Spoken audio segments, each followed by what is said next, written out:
Gram सभा देवीपुर टोला चैनपुर के ग्राम प्रधान पद के सुयोग्य कर्मठ एवं ईमानदार प्रत्याशी रामाशंकर उर्फ झीनक यादव को भारी से भारी मतों से विजयी बनावे। Recording by RK Movie, music by Aman Rock. आई चुनहुआ मचल वाला रही अपना बेटहुआ के भूलिया न माई। ये चाची तनी ध्यान दिया हो बेटहुआ के।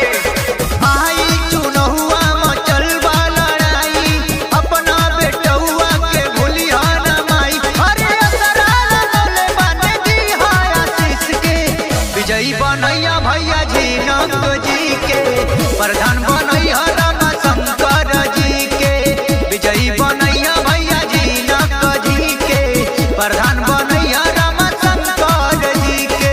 रामाशंकर जिंदाबाद जिंदाबाद जिंदाबाद रामाशंकर जिंदाबाद जिंदाबाद जिंदाबाद। हमारा नेता कैसा हो, रामाशंकर जैसा हो, हमारा नेता कैसा हो, झीनक यादव जैसा हो। विजयी बनैया भैया झीनक जी के प्रधान बनैया रामाशंकर जी के। जे भी दुआरा पे चले आई सब दुखवा सुनल जाई। हे चाची तनी लइकवा पर ध्यान दिया हो। जे भी दुआरा पे चल आई सब दुखवा सुनल जाई। अरे होई विकास खूब जनता के बीच में विजयी बनैया भैया झीनक जी के प्रधान बनैया भैया झीनक जी के विजयी बनैया रामाशंकर जी के प्रधान बनैया रामाशंकर जी के।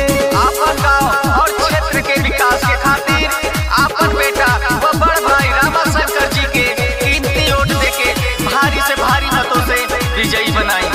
Music by Aman Rock. जाल रोडवा को बिछ जाई पानी बिजली भी मिल जाई। सब मिली हो चाचा एक बार विश्वास तो करी। जाल रोडवा को बिछ जाई पानी बिजली भी मिल जाई।